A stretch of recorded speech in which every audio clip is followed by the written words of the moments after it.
Listen, I'm here to bring the fun, to get us back to number one. Because if I don't, son, you're done. Your rhyme is whack. That's a fact. Me and you together, I ain't having that. So don't get comfortable and try to unpack, because Ray Charles said it best. Hit the road, Jack.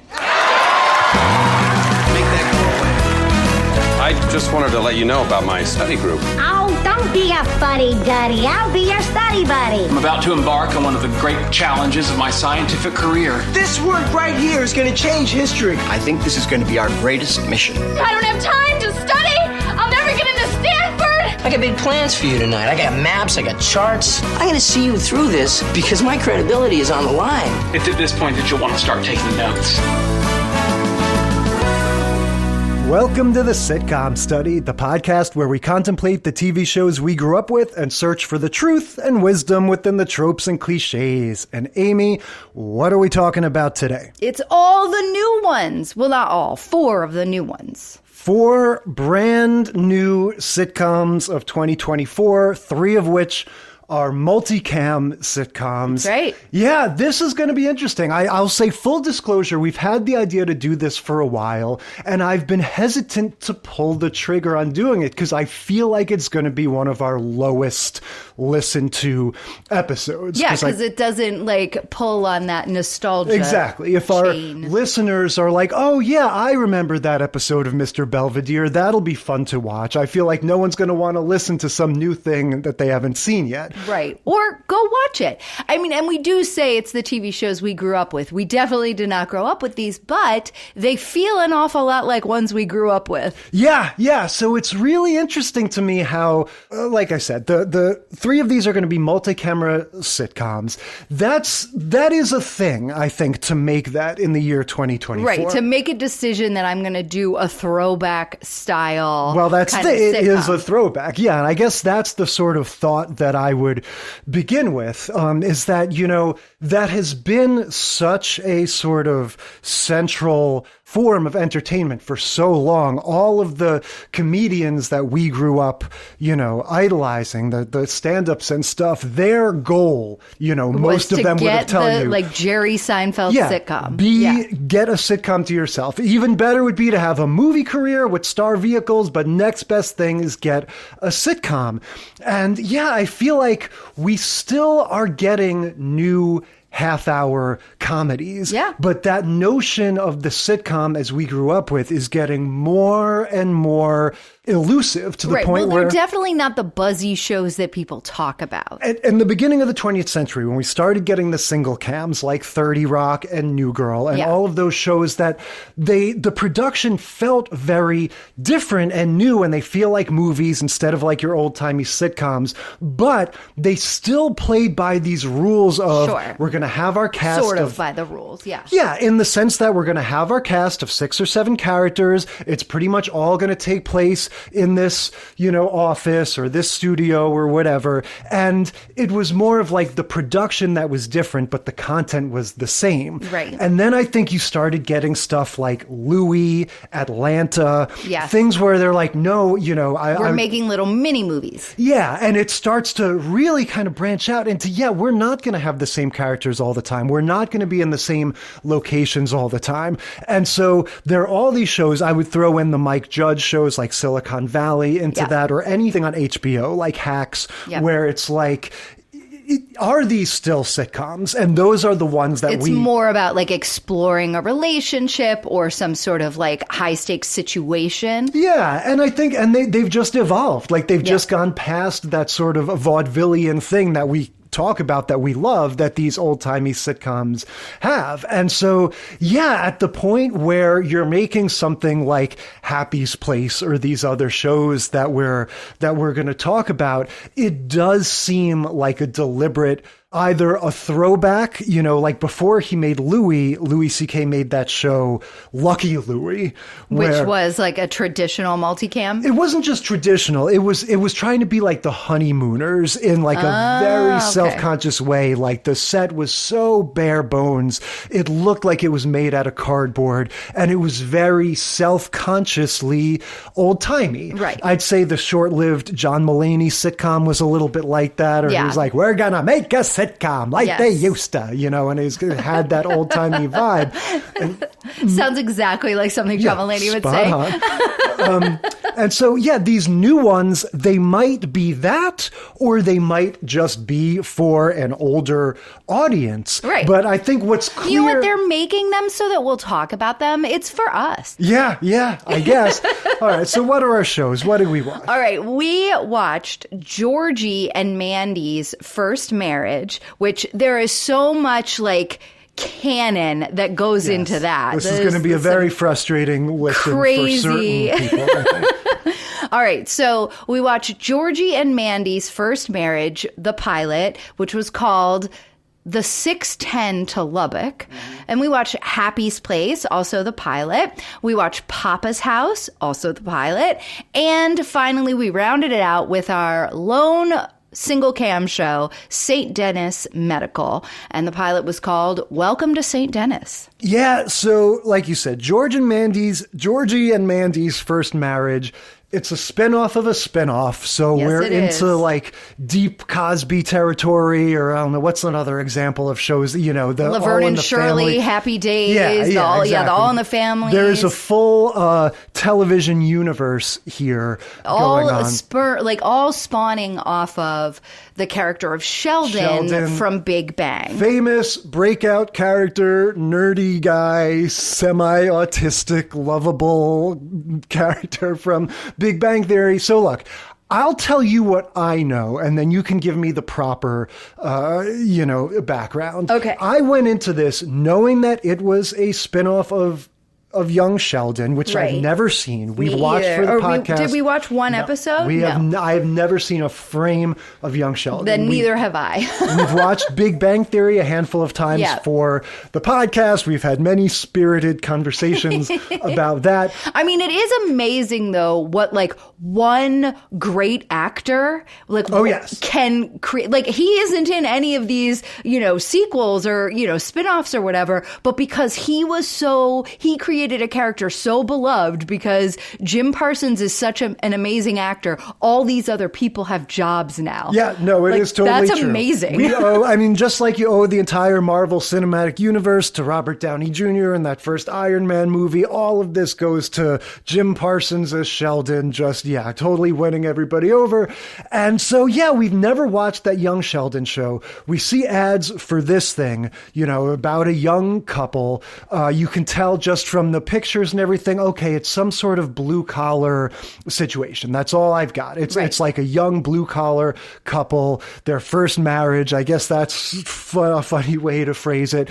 And so, well, it's not just a funny way to phrase it. It's canon. Well, I'm right. And I'll explain it all. So I went into this not even knowing who these characters were in relation to Sheldon, going, maybe it's his parents and we're going further back in time, or more likely, as it turns out to be, these are other people in his orbit, and these are maybe supporting characters on this Young Sheldon show, and we're going to have a show about them. It was more than halfway through this episode where Georgie goes, well, I've felt stupid my whole life having a brother like Sheldon, where I go, aha, okay, I finally understand some connection to what this is. So, okay, Georgie is Sheldon's brother. Yes. Got it. He's got to be a much older brother because this show immediately puts us in the context of watching Frasier on TV to tell us, okay, everybody, it's the mid-90s. Yes. Fine. So, watching the show... Which I did not get when I actually watched the show. I'm like, oh, that's cute. They're watching a Frasier rerun. Let it totally wash over my head that they were trying to set us in time. Frasier has two important functions in that scene. A, to fix us in time. It's the mid-90s. B, Georgie straight up says, this is a laughy show. It's a show where you can hear the people laughing. And so it's giving you this little self-conscious commentary immediately. That we're going to have a laugh track. It's a multicam show. Yeah, we're one of those old-timey talkie shows. But that's all well and good. Just before we recorded this, I knew you were going to give me all the information, but I just needed some sense of like, how does this all add up? Because I saw on IMDb that this actor is credited in one episode of Big Bang Theory. And I'm like, that makes no sense. Like, did they put him in old man makeup or something? So I Google Sheldon, Georgie, Big Bang Theory, and I find a scene from a late period Big Bang episode called The Sibling Realignment, where I discover that Georgie is a tire salesman played by Jerry O'Connell. Yes. Right? So it's an entirely different characterization. He's like grumpy and surly when they go to this tire place to meet him. It's all about their dad has died, whatever. But okay, so I'm learning this is originally Jerry O'Connell doing a Southern or Midwestern accent with this sort of Texas accent, not Midwestern. Okay. Jet black mullet. Yep. And I'm like, okay. And they have a bad relationship. And and so that's where my knowledge ends, that this character is going to grow up to be Jerry O'Connell with a mullet selling tires and estranged from Sheldon for the first 11 seasons of The Big Bang Theory. And pretty cranky. Yeah. Yeah. Okay. So let's kind of go backwards and forwards all at once. So we've got the present day in 2015, whenever that sibling realignment episode was. 2018, I think. Right, 2018. Okay. So we find out in that episode that he has had 2 previous failed marriages. He has 2 ex-wives, and he is very grumpy and surly, right? Georgie, who we see in Georgie and Mandy's first marriage, is the opposite of that. Very sunny, amiable, lughead kind of guy. Yeah, happy-go-lucky. Yes, work-a-day is the phrase used to describe There him. you go. He is the older brother of Sheldon Cooper and was then cast in Young Sheldon. That's how this is his own spinoff series. Right, and I saw on IMDb he's credited with 247 episodes, so he is just straight up series regular, this same character playing just a little bit younger, because he was younger. That happened first. And so I've seen the pictures of young Sheldon. He looks like he's 10 or something. Right. And so... And this is his older brother. Right. So he's probably 16, 17 on that show. Exactly. And so I think it's in season 5 or something of Young Sheldon, he is 17 and he is working at Meemaw, Annie Potts' laundromat. Mm-hmm. And Annie Potts is the grandma. Yes, that she's called Meemaw. And she, so he's working at the laundromat and he meets guest star Emily Osment from Hannah Montana. Yes, Hannah Montana's friend. Yes. I was trying to confirm in my mind this whole time if that's who that was. Is that who that is? So he meets her and he lies about his age. He says he thinks she's so beautiful. He says he's 21, even though he's 17. And she says she's 25, even though she's 29. So our characters have a 12-year age gap, with the woman being the older one. And within 5 episodes, oops, he's knocked her up. And then he reveals his age and she reveals her age. So now... That is so... Okay, I did not pick up on this at all, that these two actors had any significant age gap. They look the same age to me. They both look 25. Yeah, because they're, they probably kind of are. He's now playing in this season, in the first season of Georgie and Mandy's first marriage, he's 18, 19, and she's 29, 30. That's kind of where they are. So he drops out of high school, and all of this happens in the last season of Young Sheldon. So it's just assumed if you're watching this show, you know that. So they don't talk about any of it in this first episode. It isn't until episode 4 where Mandy gets a new job, makes friends with one of the waitresses that's about her age, they go over to hang out with them, and it turns out it's played by Casey Wilson. Her son, still in high school, was a year, his name's Todd, year younger, year behind, was friends with Georgie in high school. They were a year apart in high school.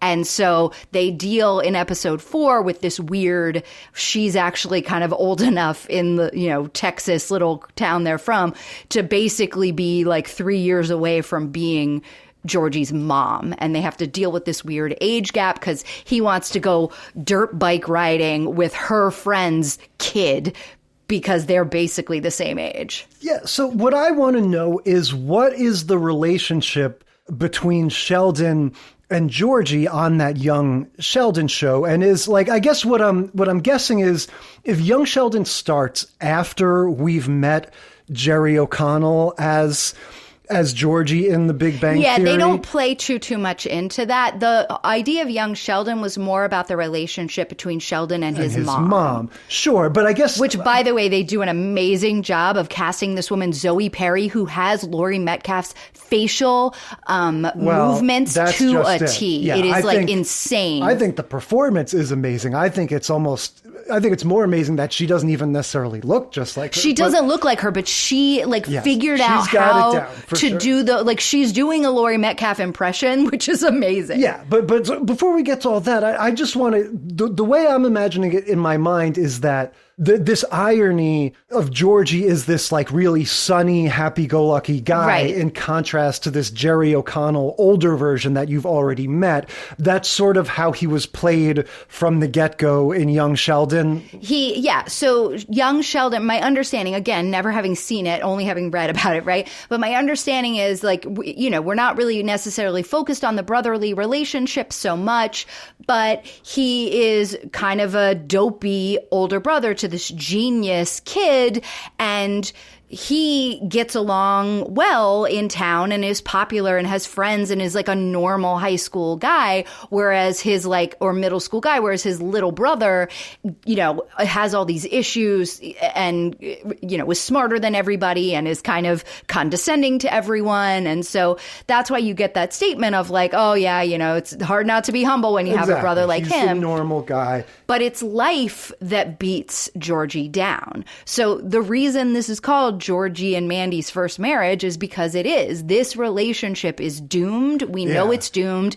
And what we don't know is why it's doomed. Is it the age gap? Is it something else? Is there eventually a cheating scandal? Who knows? We don't know. That's what the series will explore. Yeah, that's kind of dark. Obviously... And they've done this weird twist where it's like there is something dark about this hokey, set in 1994 sitcom that feels like Roseanne and Grace Under Fire. Yeah, and I think those are two pretty good comparison points. What I'll say about my impression of this whole thing is, particularly for a Chuck Lorre show that is directly connected to The Big Bang Theory, it doesn't have the broadness. No. As we're going through this, it takes place, the way they sort of sidestep anything having to do with the Big Bang universe is that this is primarily set in Mandy's parents' house. That's right, where they're living. And that happened at the end of Young Sheldon. The same parents, Will Sasso, who's giving an amazing performance, and we're going to kind of see Georgie turn into him, right? Mm-hmm. The Dr. tire salesman thing that he is running when we meet Jerry O'Connell later on. That's this is little Anakin Skywalker. Right. This is Saul Goodman. He's going to break bad, and he's taking his first mechanic job because his first father-in-law owns this mechanic shop and is training him up. Yes, this is not going to be the last time one of our main characters works for their father-in-law, so we should track that trope. But they're living in Mandy's parents' house. The parents don't really like Georgie. That's a whole thing. Well, the mom doesn't. Yeah. We meet very briefly Connor, who I guess is another brother. He's Mandy's brother. Right. And he's the only character from the Young Sheldon world that has been recast. Okay. We meet him very briefly, and he seems to have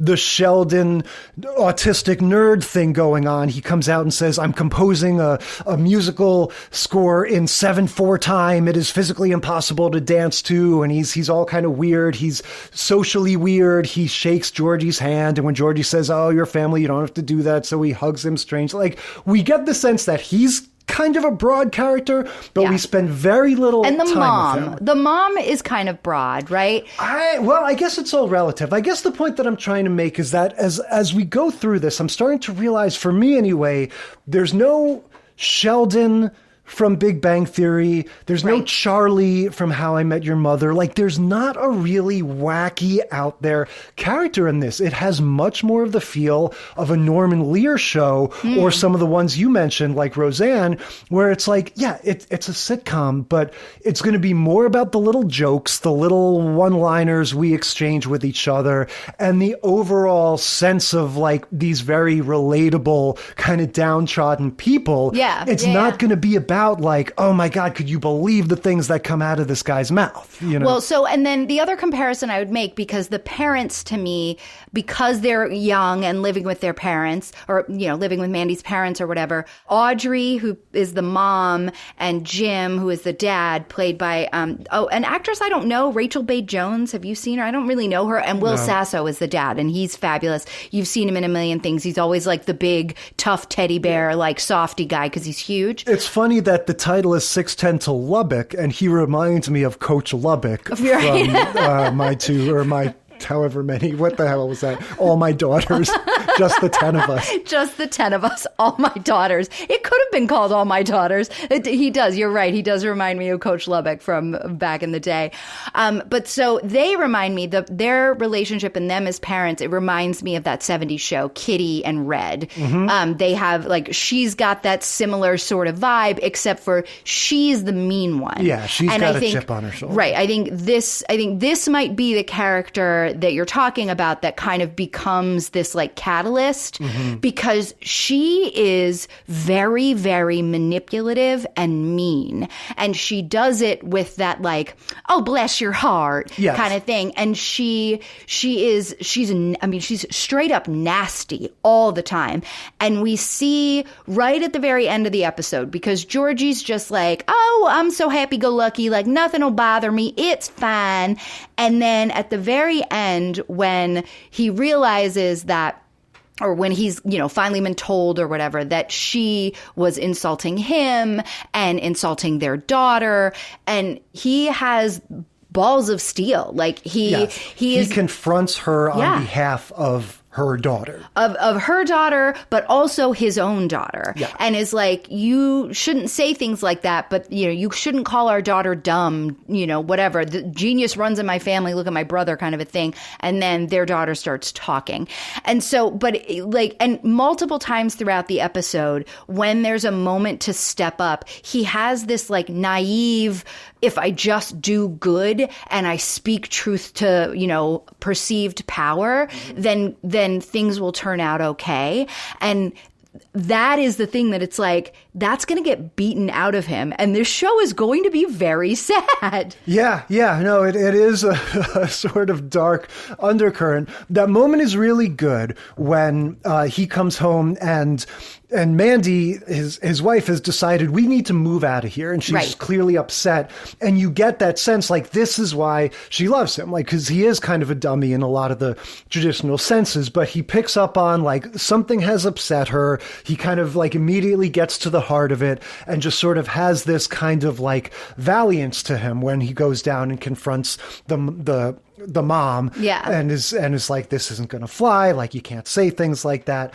And so they ultimately, I feel like we can go through this story pretty quickly. Right. They move out after this fight and they can't afford to because Mandy isn't working again. They have to move into a really crappy, like, it's not a trailer park. It is a trailer. Oh, it's a trailer in a trailer park, and it is right by the train, and that's why the title of the episode is the 610 to Lubbock, because every time the 610 to Lubbock rolls by, their whole trailer shakes and they have to pick up anything liquid off tables and things fall off the walls. And so eventually, you know, Georgie goes back to the mechanic shop, and Will Sasso, Mandy's dad, is like, oh, I didn't think I was going to see you. And Georgie's like, well, I didn't know if I'd be fired. So another like canon thing, Sheldon and Georgie's dad dies right at the very end of Young Sheldon. Okay. So yeah, Sheldon, what we know of Sheldon is that his dad was long gone and his mom was like this only parent, tiger mom, trying to protect him through all of his, like, I think somewhere around his middle school age, he ends up going to college, right? Because he's in high school with his brother when even though they're like 6 years apart, he's like this little kid in high school, and then he goes off to college, and this is what's happening in Georgie's life. And Georgie's dad dies, Sheldon and Georgie's dad dies, and his mom is like only spending time with her genius son, trying to like help him navigate, because it seems like Georgie's doing okay, right? So anyway, we see this like connection though that happens between Georgie and Jim, Mandy's dad, the Will Sasso character, and he's like, you remind me of my dad, and you know, he gives him this big hug, and it's like you can tell that this kind of relationship is going to be the heart where, you know, the mom and the wife are going to be the things that cause conflict. Yes. There's a little bit of sexism built into this whole thing, I feel like, because you definitely get the sense that it's kind of like, ladies be crazy, lots of drama going on there. Bitches be tripping, basically. Yeah. And like these two guys, these two laid back husbands sort of understand how to just kind of float through life and like avoid a lot of conflict. But it's so funny because I thought to me it rang so true, because my brother and his father-in-law have this very similar relationship where, you know, my sister-in-law and her mom they take the lead. Like they are the deciders and they make the decisions. And it was so funny, you know, when Mark and Candy went through a period where it looked like they might not last, it was actually Brian, Candy's dad, who reached back out to Mark and like was basically like, here's how you make this relationship work. Like, here's how I've made it work with her mom all these years. And so to me, that was like a very true sort of sweet thing that echoed something that I saw happen in my life. Yeah, it's a very real dynamic, even if it's a little problematic. But that scene was very sincere. That's what really got me thinking, like, oh, this is a whole different tone than, you know, Big Bang Theory or how 2.5 Men or something like that. You know, when he says, I didn't get to hug my dad when I had the chance, after he's hugging the other dad. And so, yeah, just a very sort of sweet, sincere thing. And then we get, you know, I think almost, you know, it's sort of obligatory in the pilot of a spinoff like this, we get a visit from the Laurie Metcalf mom. Which is the only reason I know that she's so amazing, that this woman, Zoe Perry, is so good at being Laurie Metcalf. So yeah, this actress Zoe Perry, who's playing the same character as Laurie Metcalf, and also the grandma played by Annie Potts, they come over for dinner in that middle act when they're living in the trailer park. And yeah, I noticed immediately, because you said, oh, she looks just like her. And I was sitting there going like, kind of, but she doesn't. Like, she's actually got a very different body type and a much more sort of full face and everything. But of course, they've done the hair and the costuming and everything. And I see what she's doing. She's got this Laurie Metcalf frown where her mouth looks like Beaker or some of those Muppets where it's just like a straight up upside down U. Like, she gets the corners of her mouth to go so low, big wide eyes, just like a stiffness of the facial features, but also like an elasticity. Like, she is moving her mouth and her cheeks in such a way that, like, if she was on SNL, we would be like, her Laurie Metcalf impression is amazing. Yeah, exactly. It's spot on. It reminded me of when the Star Wars prequels first came out, and you saw Ewan McGregor doing that Alec Guinness thing, and it's like, oh, Alec Guinness is not like an impression that people whip out in parties. movies, you know, Right, but exactly. you see like, oh, he really does have those like signature little mannerisms really down. Yeah. And yeah, this lady does great with that. And, you know, they're talking, Annie Potts makes the joke as the train is rumbling by, oh, they'd rather live here than live with you, you know. So Right. I don't know exactly what the story is there, but Well, it's clear. again, it was one of these things like, do we live with my parents or do we live with your parents? Because oops, we're knocked up, right? Yeah. And because of the Sheldon of it all, because it's a spin-off, because of all of these reasons, they, you know, decided, oh, we're going to live with your parents. And both situations are tough because both moms are hard. Then we get, of course, Mandy's mom comes back in a different scene, apologizes. They have the joke that, you know, she doesn't hear the apology because the train is rumbling by. Yeah. I'm going, you know, at the beginning of that scene, they established the baby is sleeping. The baby doesn't wake up when this train rumbles by. I thought that was weird. No, I mean, that kind of noise, I don't know. Usually that's not, I mean, whatever. The baby's a good sleeper. It's loud enough you can't hear a word that We they're see saying. it, yeah, but that's I don't know, ambient noise like that, not you know what I mean, but like outdoor Yeah. noise like that, not always, especially if the kid's gotten used to it. Well, but I could also like believe that. you can see it in an earlier scene. Yeah, so there's, you know, straight out of the sitcom playbook, the mom comes back, apologizes, they reach a sort of uneasy truce, they move back. I love the sitcom real estate that, you know, you can just change your mind after fully moving in to a place that you've rented, leased, whatever, and Right. just as soon as you patch things up with whoever you're in a fight no with. penalties, it's fine. Yeah, everything's, you know, don't have to worry about the physical acts of moving, the legal issues with going back on your lease. You're back in your old house that night. And yeah, and then we just kind of set up again like a fairly low concept, you know, sort of like the kind of sitcom that reminded me of, yeah, you know, like we talk about in the early 90s, like Rock, those ones where it's like, oh, this isn't going to be Alf. This isn't going to be off the wall. We're going to make like kind of a low key family comedy about working people that everyone can relate to. It'd be a little, maybe even go for like an Emmy or something. Yeah, and by the end of, you know, however, like they've got an order for a full season. I think they're doing 18 or 22 episodes. So, you know, they've got the thumbs up. They've got the, you know, the legacy of being a spinoff of this spinoff and, you know, and all of that. They also are a Chuck Lorre, so, you know, production. So, of course, they've got that. And I think, you know, they'll probably run for a few seasons. And I bet that their shtick at the end of every season will be somehow moving the needle on this understory. Yeah. But the darkness that we're talking about, I don't think that's going to be the main part of this. Like, No. none of that drama is going to be there. This is going to be like a 2.5 Men. Like, you tune in for the silly laughs, you know, Charlie Yeah, Sheen definitely. and Ducky, you know, fucking around, and it's going to be the fine. other thing I wonder is realizing now, you know, the way that this whole timeline works out, and seeing again that this Georgie guy, this actor, was on an episode of Big Bang Theory. I have to guess that was a flashback, maybe that Yeah. they did after Young Sheldon had been started. cast. Mhm. So I wonder again this whole notion of having this future scenario in mind. You can really see the trickle down of Better Call Saul and those kinds of things. You know, just the like flash forward, flash yeah, back. just wanting everything to tie into some overarching story, you know, and just have it be more than just a standard show. Yep. And so I wonder, well, I don't wonder. I feel like it's quite likely that they'll have that younger actor from Young Sheldon pop up as not quite as young Sheldon on this show from time to time. And even if they'll do kind of like the black and white segments of Better Call Saul, if they'll have weird like dream sequence flash forward type things where they finally bring back Parsons for Sweeps Week and have Parsons and O'Connell, you know, playing these two in their 40s.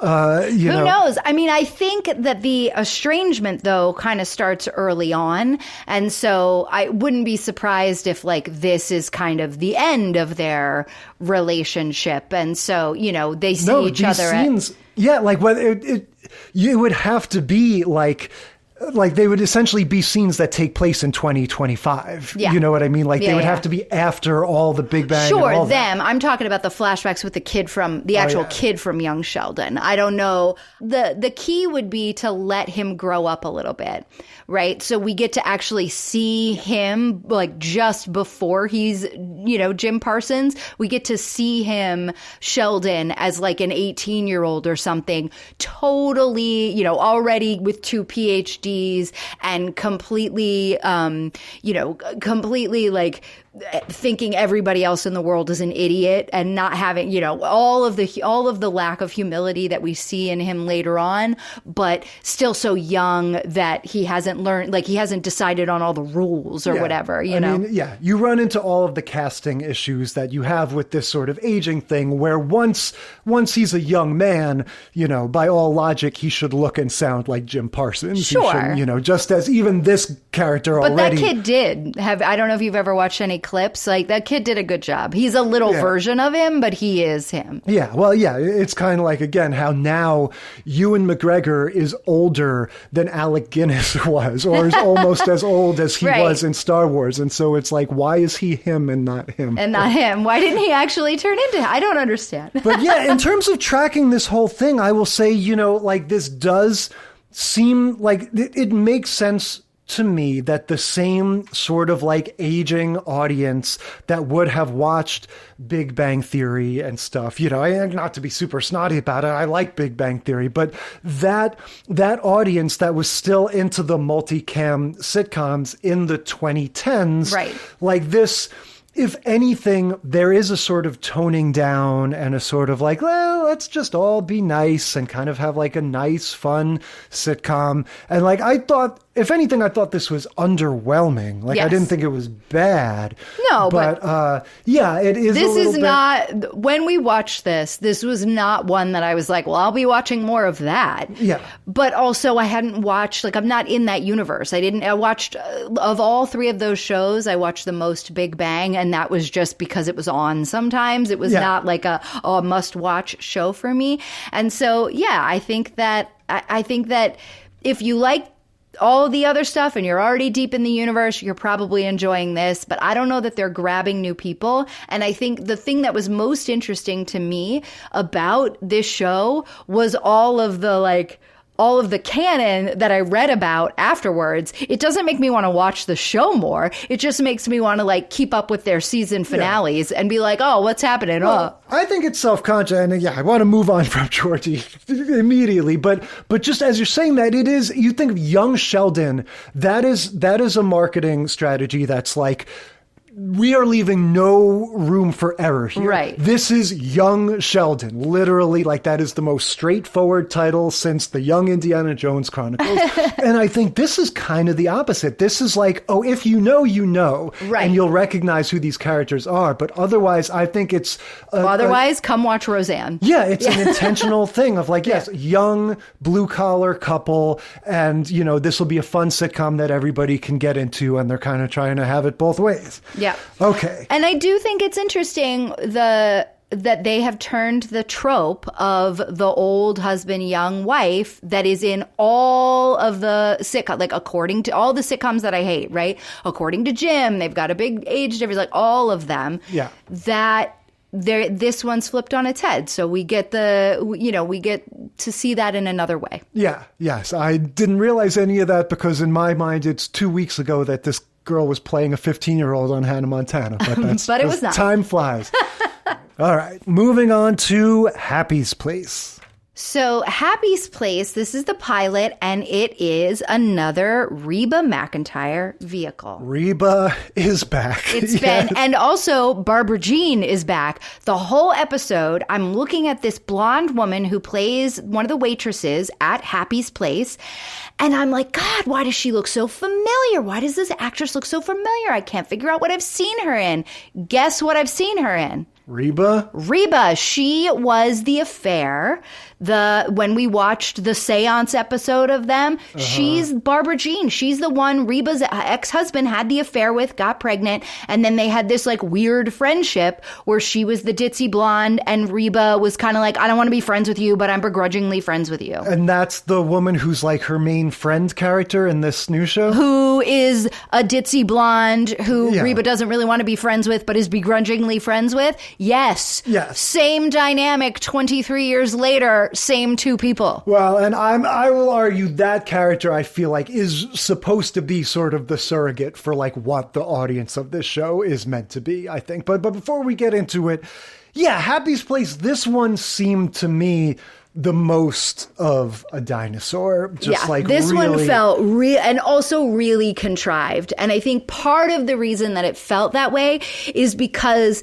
they're trying to have a Gen Z perspective in this. So the deal is, Happy is Reba's father who has died. He owned this diner. She ran it with him for the last 30 years or whatever, and he's left it to her. She is following in the footsteps of Meg Ryan and You've Got Mail, being the proprietress of her late parents' beloved establishment. So she, is grieving her father, and she's diving into work because that's what you do. And then this girl comes in. Yes, this is a bar in Nashville, we should say. Right. So it's got that vibe. Right. So this girl, Isabella, comes into the bar, and we get this whole awkward exchange where, like, Reba's trying to use Gen Z slang. Right. Let's make sure we get this, because to me, this is the whole show in a nutshell. Mm-hmm. This Isabella girl, she's going to come in, and they're going to have their little meet cute. Yes, so they have their little meet cute, and we get this awful exchange where they're like, ghost.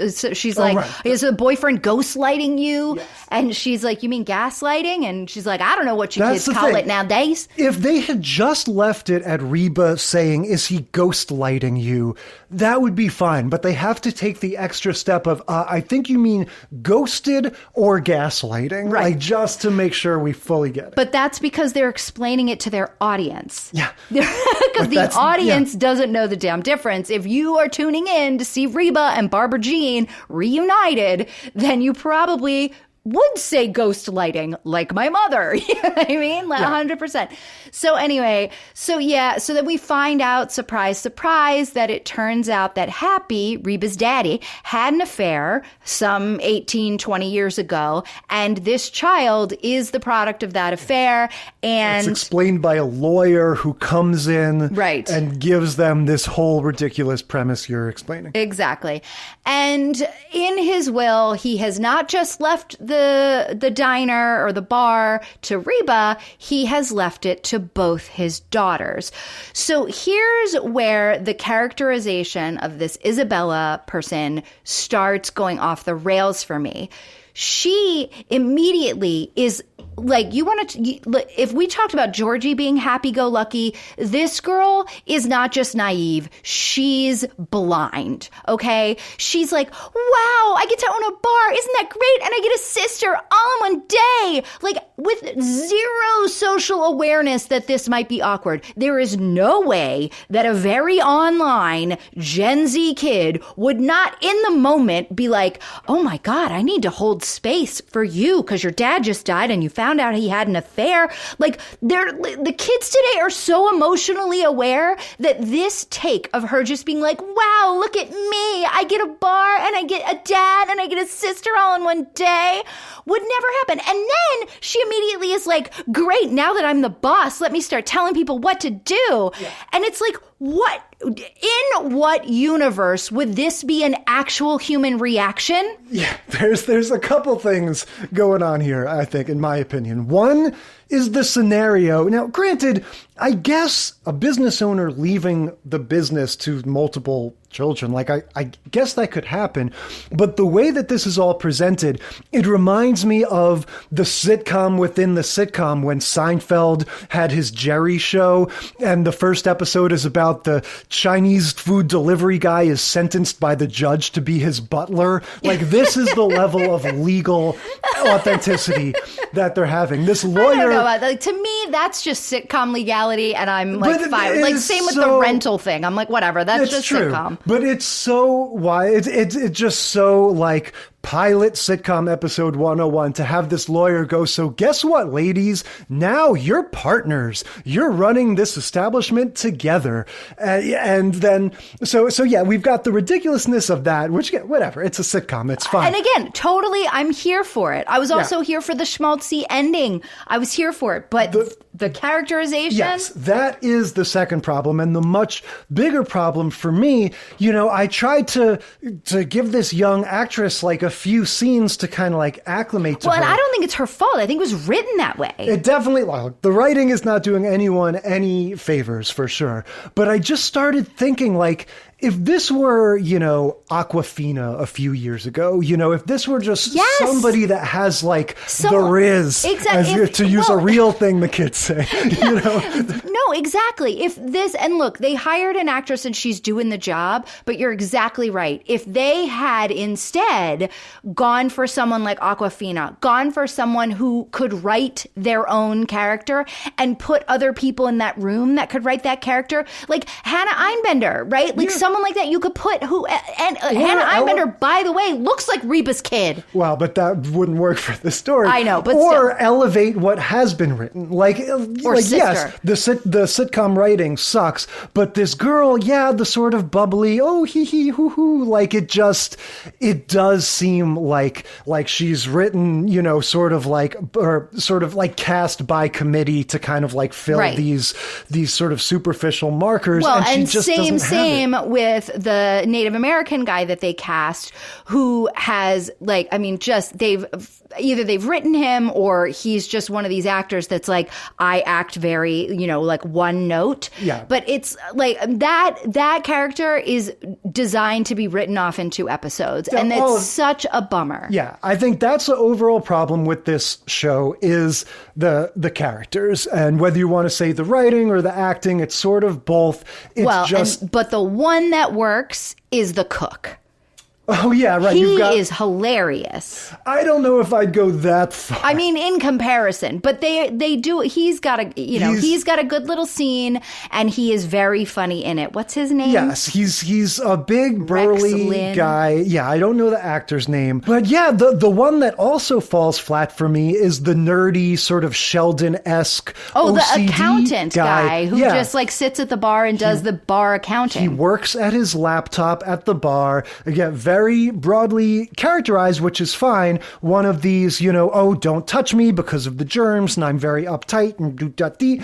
And, Well, and him I mind less because I feel like he could just be a barfly. He could just be like a silent character that, every couple episodes it's like, ha ha ha, they have a little funny joke. Every one of these characters, the Native American character you mentioned, his thing, as near as I can tell, is he's very sort of nice and touchy-feely and non-confrontational. And so that's how he's going to fit in. And then you've got the main friend character that we already mentioned, her sort of like, it threatens to be the sort of meat of the story is that she wants to be closer to Happy, and she sort of feels jealous of all these Bobby. other Happy's Bobby, the dad. rather. Yeah, after Happy died. You've got all these characters, and like their role in the story, their sort of gimmick or whatever, like they're all fine. You want to have one guy that's a nerdy accountant, no problem. You want to have a surly cook, no problem. But yeah, each one of these actors just kind of seems like... Well, except for the cook. I think the cook's funny. I agree. I didn't mind him as much. But the nerdy guy, the Native American friend, whomever, they're all like... Oh, it looks like they auditioned for people and they kind of went with the one that seemed the best. Like they don't pop. Well, but again, I don't think that is the actors. I think that is the writing. I think, first of all, we're watching the pilot, right? So we always say no matter what shows we go back to, some of the best shows in the world, you go back to their pilot and you're like, yeesh, how did they end up good? You know what I mean? Yeah. And so like you give it time to settle in, let the juices marinate, let these people get some chemistry, figure out what they got going on. The issue with this is Reba's an executive producer, obviously. She's also in the writer's room. And the other executive producer who's also in the writer's room is the other guy from Reba. He is the executive producer on Reba. And then you've got Barbara Jean from Reba. And so they are 100% just like leaning on the fact that it's been 23 years since Reba was on the air and people will want to come back and watch this. And oh, look, we got a new spin because we got a Gen Z girl. And this time she's going to be the thing that makes us all a little wacky. Yes. And it doesn't work. You have to get some young people in that room to write for her. This show sucks. Yeah, no, it's definitely the worst of them. And I have never said that on this podcast.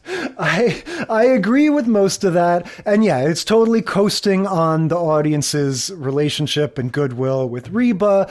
All I would say is that as much as I agree that the writing is bad, if you picture like a young Dan Levy in that OCD accountant's role, like there are people that can elevate the crappy writing. But that's the thing. They don't want another main character, right? Like this is for Reba. This is for Reba to star. Yeah. Like it's or not a about young Rainn Wilson.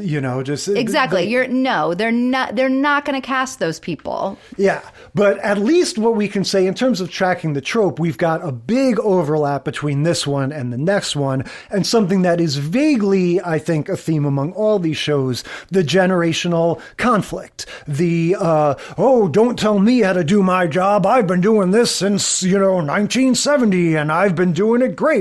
And then the other person going, yeah, that's the problem. You've been doing it all this time, and you need to know what the new stuff is. We should say the next to last beat of this story is going to be Isabella saying, you have to make some changes with the way you run the place. All of the other people that work here aren't happy. Bobby's like, oh, no, that's not true. Everything works fine. No, it only works for you. Let's put it to a vote, blah, blah, blah. It's not really worth getting into.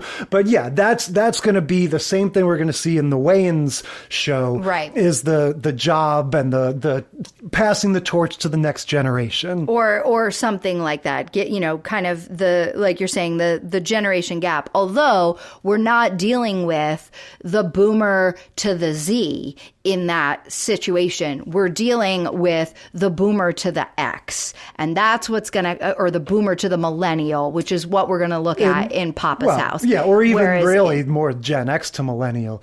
I think his son is more like, because his son is definitely a millennial, and boomer. Damon Wayans a boomer doesn't quite. Maybe Keenan Ivory. Okay, who's his brother and like only 5 years older than him. That's what I'm saying. I think he's on the cusp. He's on the cusp.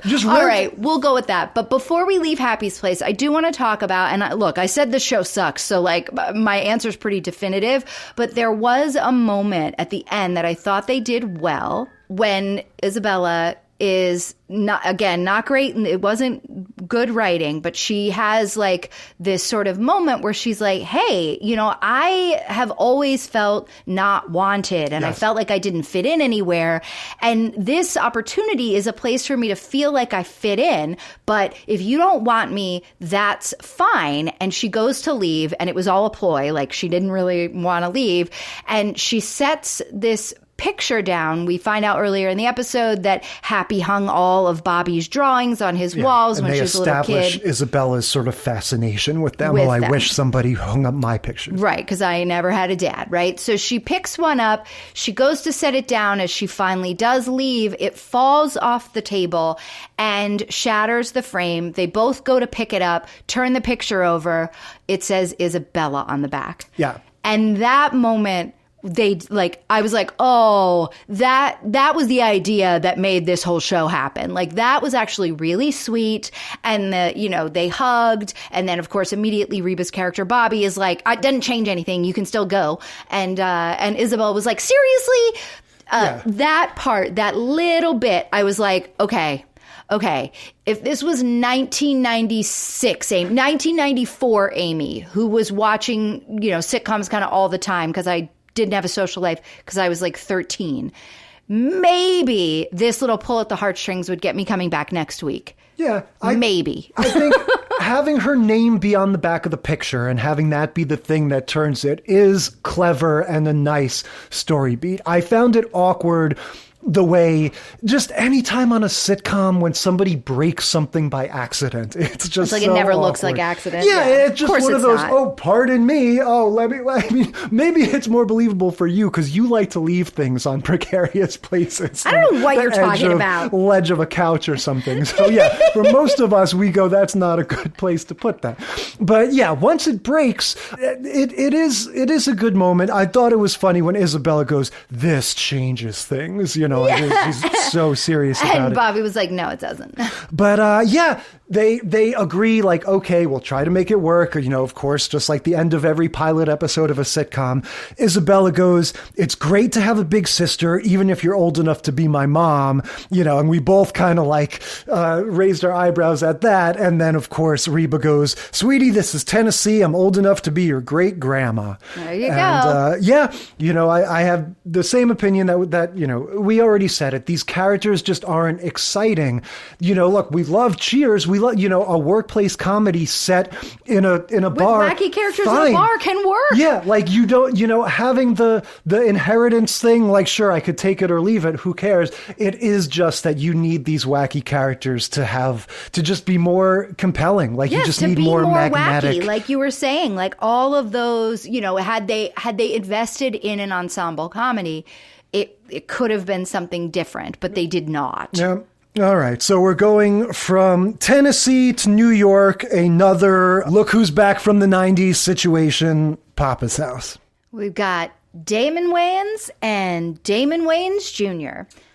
Yeah. So I was just thinking, is there, in our lifetimes anyway, a show business family with as much per capita punch as the Wayans? Because I feel like with a lot of them, you have the thing of like Alec Baldwin, major movie star, William Baldwin, minor movie star, and the rest of them, Stephen Baldwin, pretty big movie star. Yeah, different, but like kind of, like there's a very clear hierarchy. The Wayans.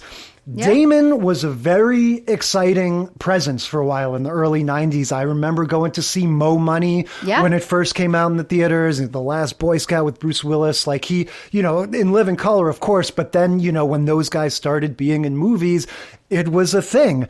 And Marlon Wayans had a really legit movie career for a while. He's in Requiem for a Dream, the Aronofsky movie, and lots of his vehicles with Sean Wayans. And then Keenan Ivory Wayans is like a legit major comedy director in the 80s and 90s between I'm Gonna Get You, Sucker, and he's the director of the first couple Scary movies, the creator of In Living Color, obviously. Like that, there's a lot going on there before you even get to Damon Wayans Jr. Well, and Kim Wayans and Michael Wayans, who are also writers and directors on this show. Yeah, I don't think I know much about Michael. I guess he's more of a behind-the-scenes maybe. I'm not even sure which generation he's in. Yeah, I don't remember a Michael from In Living Color, so maybe he's Damon Jr.'s, like one of his cousins. One of the other ones. Who knows? Or maybe he's Sean's younger brother, and he was just too young to be on. To be on In Living Color. Yeah, or be in the little guy movies or with the white chicks or whatever it is. Exactly. But yeah, lots going on in the Wayans family when we get to this 2024 sitcom. This is at least the second or third sitcom that Damon Sr. has done, right? Oh, Damon Sr. He had the some sort of like Daddy's House or some sort of family sitcom that he did for a while in the 2000s. Yeah. Did he do My Wife and Kids? Wasn't that Belushi? I don't know. I think that's according to Jim, I guess. Yeah, maybe it is My Wife. Is it My Wife and Kids? I don't know. We're talking out of our asses, but he had at least one just like down the middle sitcom during that dark time in the early 21st century when we weren't really following that kind of stuff. My Wife and Kids is Damon Wayans. Thank you very much. Nice. And also, by the way, Damon Wayans Jr., not only was he New Girl, like original cast, but then he got cast in, what was it called? Happy Endings. So then he went and did Happy Endings and then came back to New Girl after that ended. He also was in a show called it was something like Happy Together. And that was he had that as a sitcom. That was a few seasons. And so, this is at least his fourth sitcom. sitcom. If not more. I'm sure he had plenty of pilots that didn't go anywhere. So yeah, I mean, he, like, Junior himself is a very solid, could lead a sitcom guy, like, with all of his credits now under his belt. And they are the two central characters in this show. And their chemistry makes this show so much fun. So this is one of those shows that got delayed. This one and St. Denis Medical, which we're going to talk about next, both were greenlit in like 2022 or were conceived or whatever, pitched, I guess. But then we're supposed to be in the 2023 season. But because of the writer's strike, production delays, they didn't come out until this year. Yeah, and this is an interesting one. I mean, certainly watching it directly after Happy's Place, it's much better. But yeah, I feel like just in the moment as we were watching it, I think you enjoyed it more than I did. Yeah. I still was a little like, I just found it kind of odd, like just an interesting decision on their part to do this. The very first scene is...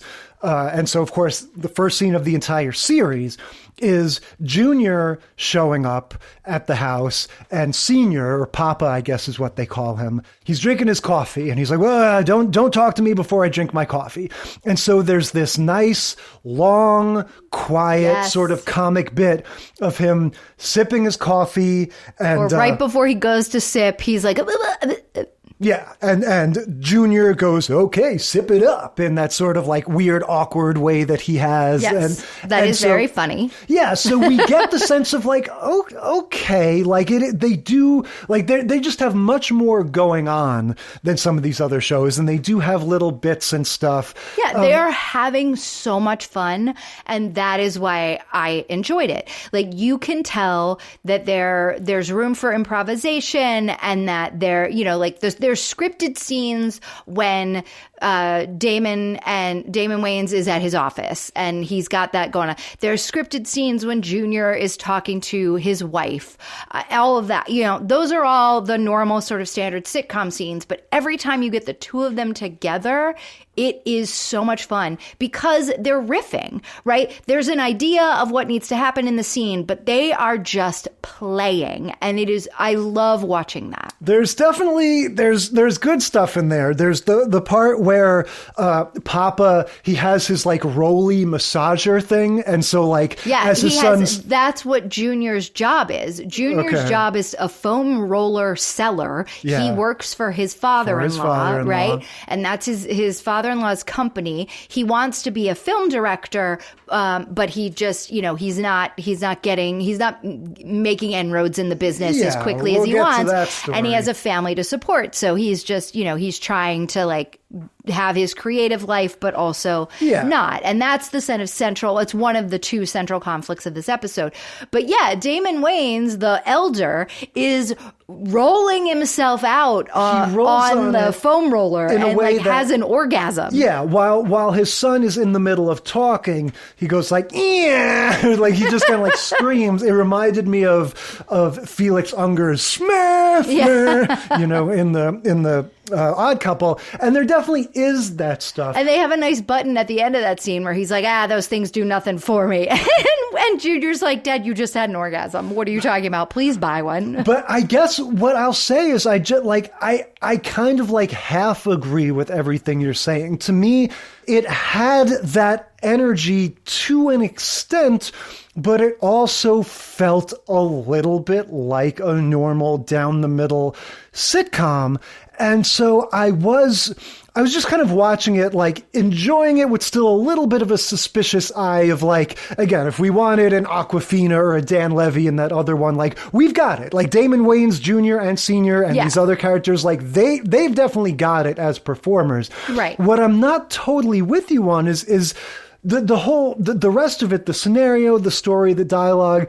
I'm still kind of going like, Okay. Like, Yeah, all right. you're absolutely right. The reason I like the show so much is I love when they are. So part of the setup is that Junior and his wife live next door to their dad or to his dad, and Senior is he's very well off. He is a famous radio personality who has now moved. I mean, he's still technically on like an FM. He's supposed to be in New York, so he's here he would be with whatever, He works in an office / studio that looks just like Frasier's, like big, well-lit, cosmopolitan studio. Like in a high-rise, right? And it's supposed to be in New York, even though obviously it's one of these, like, we shoot in L.A., but we're saying we're in New York, because you never get any New York scenes. And by the way, they're never outdoors. They live in gorgeous houses, not apartments. So, like, you live in New York? I didn't catch if they actually lived in the city or maybe they lived in Jersey or Scarsdale or something. But clearly they do, because you're not going to be in the city in this house. It's built into the premise of the show that Damon Wayans Sr. he's a celebrity. Like, he's a proper, and look, I don't know how much even like successful radio DJs get paid, but you get the impression he's one of the guys. He was talking about having to like give $1 million to his, he's got like his divorce or something. Yeah, like, he's got a proper contract, like Howard Stern. Maybe he gets, they broadcast him on Sirius or whatever it is. But that's the thing. He's still at an actual radio station, like 107.6 FM or whatever. So he's not on Sirius or one of these other things, but his radio show is huge, syndicated all over, the world, the US, whatever, and he's a big personality. So Junior lives next door. He's still trying to make life go. So we get to see a lot of their interactions because he's always coming over in the morning when the coffee's happening. It's like a normal, I guess they use the dad's house as like an extension of their own. That's all the good stuff. The parts that need work, I think, and I think what you're picking up on, are all the other stuff. Like the other characters that we don't know, that they don't have chemistry yet because they're not a Wayans, then that is where the show needs to grow. But I like those parts so much that I will watch more of that show to see if they do a good job. And because Damon Wayans is in the writer's room. And so, like, I believe that it'll get better. Yeah, we've got these two co-leads, we've got just these sort of like two dueling A stories. Right. Damon Wayans Sr., his story is going to be, like we were hinting at before, classic generational thing. He's totally set in his ways as a DJ. And so I feel like this is, again, like a pretty standard thing. He's become sort of cynical and surly and misogynistic even on his radio show, Poppa's House. Yes. And which the producer, the show got its name, although was going to be called Raising Damon. Yes, which you saw, and there's bloopers at the end. Yes, and they were on the clapboard. On the clapboard. But his radio show, successful as it is, his producer's going to come in and say, "Oh, we got notes from corporate. They want to make these changes. They want to bring in a woman. They want you to have a podcast." Like, just all these things that are going to make him go, "Bah, I don't want to do that."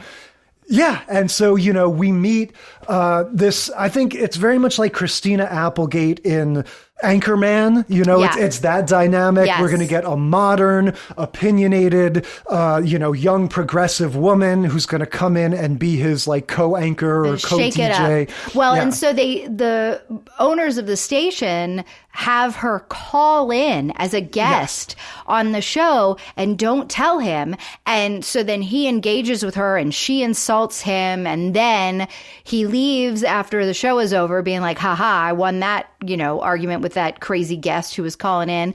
And he goes back to his office and surprise, there she is. Yeah. And so, they don't like each other and they have this whole thing. They do like a freestyle rap battle against each other briefly. So we're sort of supposed to establish, this is a young black woman. That's his co-host. So she's cool too. Like she's not some sort of lame, No, she's very cool. She's a doctor, but she's like, I think she's like a PhD in sociology or something like that. Yeah. And so she's going to join in and offer, a little bit more, like talk about more of, relationships and kind of bring a different edge, which we find out at the end, they actually, the dynamic of they hate each other isn't really true. She idolized him. Yes. And she feels like his show has become like him, craggy and cynical. And that's not the show she used to love. So she wants to help make this show that again, which sounds very Trumpy. And I didn't even like the way I said it. Yeah. She's Dr. Ivy Reed, and she has a podcast called Just Like a Woman, right? And so, of course, we take great offense when Damon Wayans has his little spiel where he goes, there's a very clear hierarchy: movies, television, radio personalities, organ grinder monkeys, and then mimes. He says like a handful of other things. Yeah. And then you have podcasts. They love. Thank you very much. Broadcast TV loves to take pot shots at podcasts. We'll see who's still going in 10, 15 years. Anyway, they established that she's actually she thinks the world of him, but she's sort of there. She says, I'm here to give you a little bit of what you gave me. And he goes, what's that? Motivation to stand up for the things you love. So this is on air that they have this whole, we sort of glossed over that, he goes home and sort of muses about it with his son, and then he comes back into the office all decked out in a new suit because he's embracing that now they're going to do streaming video. He was reluctant, resistant to that at first. Because he said video makes me nervous, and Junior gives him the advice like, go, don't quit, because he was thinking he was going to retire and just be like, I'm done. This is what they're going to do to my show. But then he's like, just let her know whose house it is. Yeah, there's that conversation that happens, before this part that we're talking about. Damon Sr.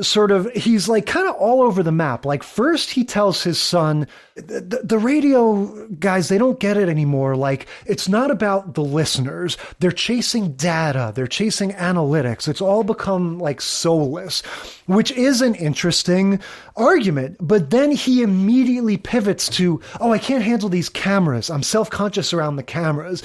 And so it's just weird the way it's written. They don't really follow through on his first thing about like his ideological objection to these changes. They change it to like, actually, I'm just nervous around the cameras. And that's when his son goes, no, come on, Dad, tell him whose house it is. And he gives him the confidence. But I think it's both, right? I think what happens, and this is the other story, and this is how they intertwine, is that Senior gives Junior some advice on his career, right? Yeah. So, and in the process of giving his kid that advice, he realizes that he is making these excuses about it's soulless and data and da-da-da-da. That isn't going away, but there's a way to still be yourself and have some authenticity in a world that is data-driven. And that's kind of like what he realizes when he tries to give his kid advice that he himself can't follow. So Damon Wayans Jr.'s story is like we kind of alluded to earlier, where he is a struggling film director. But in the meanwhile, he's working for his father-in-law because he's got to pay the bills. He's got, a family. I think they said they have 2 kids. Mm-hmm. And so, never seen, right? Never seen. Don't see yeah. That's why I don't remember if it was 1 or 2. But no, they mentioned the kids. There's a joke about when have I ever forgot the kids? And then she gives him a look and he goes, they were fine. Besides that one time I forgot to pick them up. So I think it's 2, maybe it's 3, but they have more than 1. And we never see them. They're off at school, when we're having these conversations between the husband and wife. So anyway, he is just trying to make ends meet and work for his father-in-law selling foam rollers. And I guess it's like sports equipment, like a sports equipment company that his father-in-law owns. And so, and he is just downtrodden, and he keeps skipping out on work or, going out on sales calls that are made up sales calls because he's actually submitting tapes and taking interviews to be the director on some new commercial. He's taking meetings with advertising agencies, trying to get a job as a director on commercials. Right. Now, this is where I will admit, this is one of these things, maybe it's just too close to home for me in this, I am a freelance director, video guy, whatever. this cliche of this dichotomy between following your dreams versus working for your father-in-law is just so contrived and false to me. And we see it again and again. And it's something that just like, I understand why they do it from a story point of view, but it's just like that. It's not the way it is. These things of like, or here's what I'll say. The core reality of having to choose between following your dreams and being practical, there is a truth to that. And there's something we all face. And I make decisions every day, literally about, am I going to spend my time working on this side project that I have hopes will lead to more interesting work? Or am I going to do the boring client work that pays the bills? And so that dichotomy is real. But the way that it always plays out about, I have to go to this meeting, but if I do that, it's going to mean I miss that thing. And then my boss is going to immediately fire me. Like, that's what plays false. And even more specifically, this attitude of like, the father-in-law or the boss or whatever being like, how dare you have dreams of having a different job? You know, or in this case, it's like, he says, you need to be shoulder to shoulder with me on the management track. Why? You know, like they've established her dad owns this. He refers to it as an empire of his business.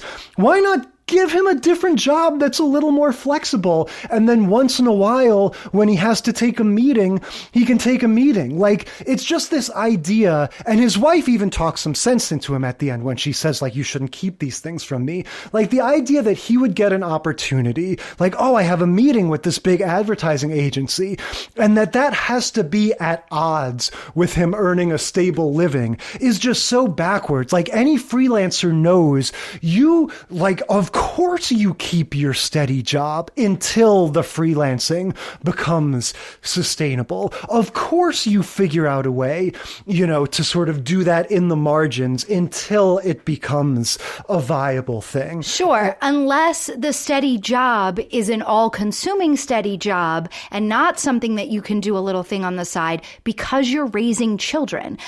You have a lot more perspective on this than most people, but the difference is this is a man who met the girl of his dreams in college, got married young, had kids young, and had to do the thing to provide for his family, which is not a situation you were ever in. Sure. And it's, you know what I mean? And so it's like the amount of money that you have to make to provide for a family and keep a household running and keep children in clothes and food and all of that is a completely different situation. So 100% having to choose between doing this dream and making sure my kids have food is like, that's a reality. Now, obviously in this world, his dad's a millionaire, you know, his father-in-law's a millionaire. The other thing is he married a girl who has expectations, and he married a girl whose dad is like, why'd you marry this loser who wants to do film?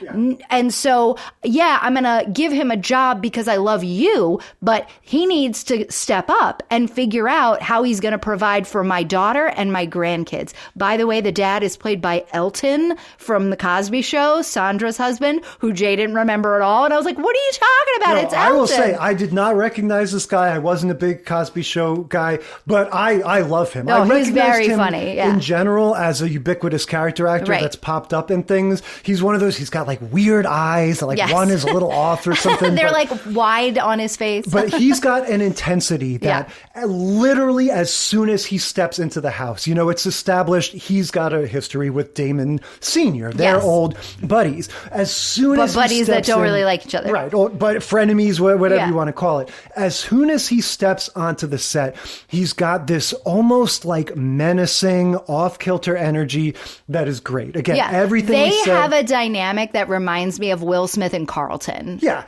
Everything we said about the cast of Happy's Place like this is the solution, like performers like this. 100%. And everything you're saying, granted, I just think that I roll my eyes at this thing of like, oh, I have a meeting. I have to talk to some advertising agency guys for 45 minutes for something that could change my life. And that, again, you're right. That he couldn't reschedule the other sales meeting. And the reason he's put himself in this situation, though, is the communication issue. Yes, he's being sketchy about Exactly. it. He doesn't want to tell his wife because his wife has told him, hey, until things start coming along for film directing, I need you for our family to focus on actually selling for my father and making some commission.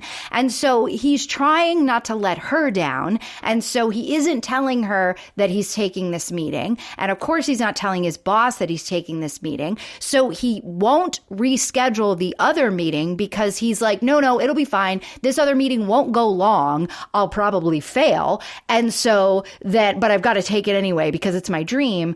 And so I just won't reschedule the other meeting. But then the meeting goes well. Yes. And it's like you're saying, though, it's still not enough of a job to take him out of, to let him be like, oh, I can, not it's the first sell. step. Exactly. I can not sell foam rollers anymore. So you're right. There are definitely ways he's being immature and sketchy and not communicating with the people who could help support him in his dream. And at the end, his wife does say to him, you're an idiot. Like, of course I will help. Like, I love you. I want you to be a film director too. Yeah. He says, you've got to work with me. Yeah. He says, my dream can't be my family's nightmare. Like, he's ready to give it up. And she's like, oh no, of course I'll support you. Yeah. I guess what I'm saying, and honestly, you're right. Like, everything in sitcoms has to be simple and shorthand. And so conflicting meetings, sure. Like, that makes sense. I guess it gets my goat because, again, this is a very real decision that we all have to face. And it doesn't take the form of like everything just happens at the same time and you can't just tell anybody, oh, can we make that meeting an hour earlier? Right. And again, you have to buy into that. This dad's got such a chip on his shoulder because really, if he was on the same page as him at all, having your dad be at the top or your father-in-law be at the top of a successful business is a great asset. That's exactly what you want. Please give me a job that lends itself to occasionally taking meetings and having side projects, as opposed to like, you need to know where I am 24/7 and I need to make my whole life sell. But yeah, so that's pretty much it. Those are the two stories. Yeah. And so when Senior is giving Junior advice, he's telling him exactly what you're saying, that it doesn't have to be as hard as you're making it. When you were little, I was trying to get my radio career started and it wasn't going anywhere. And I had to take another job. I forget what the job was. Yeah. He says specifically, he says, he started out working at one job and then the local DJ got sick. He got the opportunity to substitute for him. That's so right. He quit his job and he went and did that. Then the DJ came back. And so he was out both jobs. So he ended up taking a job as a sanitation worker. That's right. And that's what he was doing throughout the time that Junior was a little kid.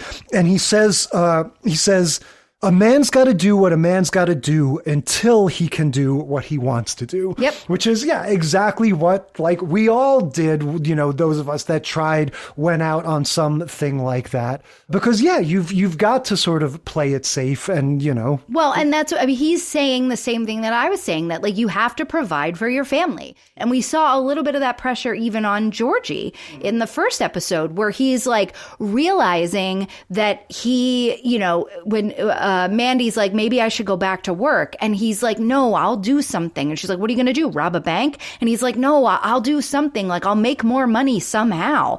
But like, you can't just manufacture money. Like, you know what I mean? Like, you got the opportunities you got to do them until you get more. You know what I mean? In this case, there are a couple of Nepo babies. So right. really Exactly. Very true. So it's a totally different situation from George. But that pressure of like, I have to provide for my family is very real.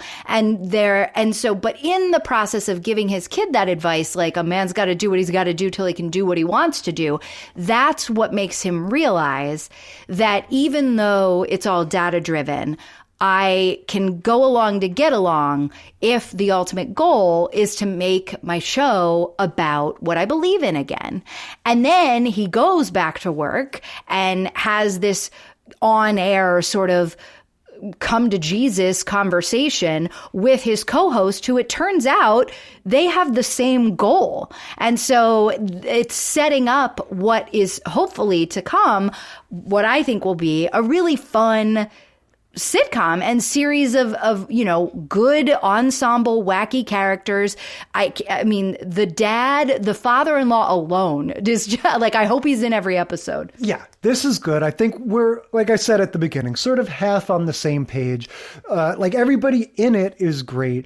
I still just find it a little odd that they, like, you just think of this in comparison to an Atlanta or something where it's like they're not choosing to do anything like new or interesting. They're just going like, hey, what if we sold a family sitcom to CBS or whatever network it is, where the two of us are father and son, and we'll probably make a boatload of money, and it'll be fun to do that. And like there's nothing about it that's like certainly like formally that's like edgy or interesting. None of our shows are new or interesting. None of them are, but they're sitcoms. And I think what's fun about, like, to me, what I like when I watch a new sitcom or any sitcom is that I like to see good acting, and I like people are having a good time. And the reason that Happy's Place and Georgie and Mandy didn't really hit on that for me is that the people in Georgie and Mandy seem like they're having a good time, but the acting's not great. And the people in Happy's Place, neither were they having a good time, nor was the acting that great. And so this one was like, this is fun. The acting's good, and they're having a good time, and the writing's okay. It'll get there. There'll be better situations to come. Yeah, and just better. Yeah, again, like the gags were pretty good, but at this point there wasn't anything that was like, oh my God, that unforgettable scene. No, and that's the thing. It was relying on the gags. It was definitely relying on a little bit of the slapstick and the silliness between the Wayans Junior and Senior. All right, let's finish this off with St. Denis Medical. Welcome to St. Denis, pilot episode. And this one, you want to talk about feeling familiar. So this one isn't your regular multicam sitcom like all of our others. This one is The Office and Abbott Elementary and, well, Superstore, because it's the team that brought you Superstore. So after it was over, it popped up at the bottom in the credits, like from the team that brought you Superstore. And I was like, that's why this feels so familiar. Yeah, The Office was one of those shows where it's like sometimes something comes along where the rest of the world goes like, we're just going to do that. And like, it's not even like we're not being copycats. Like, this is just a whole new genre, a whole new, category of things. And so, these faux documentary TV shows, there's so many advantages to that format, obviously. Sure. Like, it just, the way that you can convey information. Right, when you have people talking directly to the camera. You don't need to work in little things about like, well, how are we going to establish this relationship and this situation? You just have people say straight up, I'm the supervising medical officer. No, okay, here's what's happening to me today. And it just... Exactly. And all of the other little things, like the conflict in the show comes between what they are presenting to the camera versus what actually happens when they stop presenting to the camera. Yes, and it also just gives you the opportunity, like the stories just become so much more dense because the editing style, like it's just you can show a scene for 10 seconds, then you cut to the talking head for 5 seconds, and then it just, the whole thing, it stops being, again, when we would talk about the Andy Griffith Show and those old ones, where it's like, Act 1, a park bench, and the whole thing just takes place there for like 10 minutes. Two people on a park bench having a conversation. We've come so far from that. No, and this one, it's crazy. Like, you could watch you could watch this episode. And this one, look, it's the first episode, so they're not even all, like, it's not even all, the juice isn't all flowing yet, right? But you could watch this episode 3 times and see different storylines every time because of everything that's happening behind the person who's talking to the camera. Which is also definitely something that The Office gave us. Yes. Those, both versions and of that the Superstore series. did that too, and Abbott Elementary does that now. I mean, so much. They figured out, and again, that is taken from the living set that we always talk about with Cheers and Taxi, but that they were like, we're going to have these people in the background all the time. They're not just going to be background performers. We're going to cast Oscar Nunez and Angela or whatever her name is, and then over the course of time, all of them become these beloved characters, but they start out as these coloring in the background. Yeah. And similarly here, like there are definitely some people from Superstore in this. This has the very bright look that Superstore has. That's why as soon as I saw that little tag that was like from the people who brought you Superstore, I was like, oh, it looks these like are clearly, yes, this is a production team that likes to film things in like the most brightly lit locations in our lives. Yes. A big box store and a hospital. Is so brightly lit. Yes. Very brightly lit. Very, like, everything is just, it's like the people on the screen are just like popping out at you. And then there were some familiar faces as well. Some of the kind of background characters, living set people that you were talking about, like the receptionist that keeps turning away Rhea Perlman. It was a it's character funny you say Rhea from Perlman. That's Mindy Sterling. Oh, shit! She is, but as I was, when we got to her, I was going to give my little spiel. It does look like Rhea Perlman. I love Mindy Sterling. She plays Frau in the Austin Powers movies. Yes, she's that's in who that iCarly. And she is, now that Rhea Perlman's aged out a little bit, she's 10, 20 years younger. But looks just like her. She is slotting into all of those Rhea Perlman roles. Oh my goodness. When you said that, I was like, man, Rhea Perlman had a weird facelift. That was my thought when I saw it. We like, last too saw much Rhea Botox in the Barbie movie. And she's older than this now. That's right. You're so right. I totally forgot. Anyway, so she keeps getting turned away, but the nurse in the like reception area that keeps turning her away was one of the kind of main characters, not super main, but ancillary characters in Superstore. And and there's a lot that's similar. Main character, the head nurse, she's an awful lot like Amy from Superstore. Her character is written very much like that, like the person who has it all together at work, but like the rest of her life, not so much. And then the hospital administrator, Wendy McClendon Covey or whatever. From the Goldbergs, Yeah, right? she's a mom from the Goldbergs. I think she was also in. She was David Spade's wife / girlfriend in that old episode. To get our golden headphones or whatever we give the people who show up. She's been in so many shows over the years. She is one of these like sitcom comedy stalwarts. She's done so many things since the 90s. She's got that thing of a woman who's not that bad looking, but has this weird intensity to her. The energy is like this wackiness. Exactly. Totally. She reminds me of the guy who ran the store in Superstore. That sort of like awkward boss kind of a thing. Yeah, I mean, look, let's make no bones about it. That Mark McKinney character from Superstore, I remarked on the episode we watched, to me was a very straight up Michael Scott clone. And they're not, and that's fine. Again, they're not trying to reinvent the wheel. No. This is going to be distinctive in the details.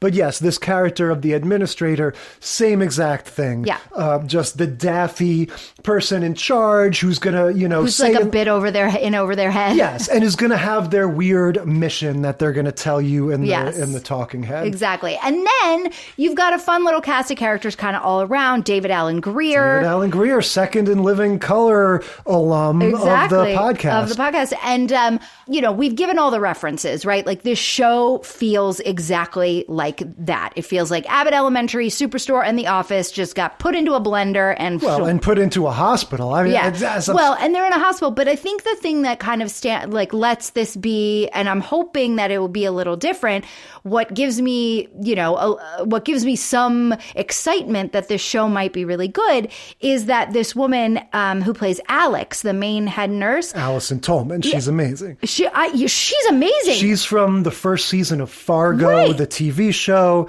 and she just shows up everywhere. She obviously she has a certain look, and they're going to use her a certain way. But she's got really, the really I'm a good. Dowdy mom, and she's I want her and Janet from The Good Place to be sisters in something. Yeah, she shows up in all kinds of movies and stuff. She's a really good actress. Yeah, and so this series is kind of touted as Wendy McClendon Covey, she's leading it in the same way that Stephen Carell and Quinta Brunson are leading their respective sitcoms. But honestly, to me, then she's the Jim, because she's going to be the breakout star. She's amazing. Oh, well, it's the two women.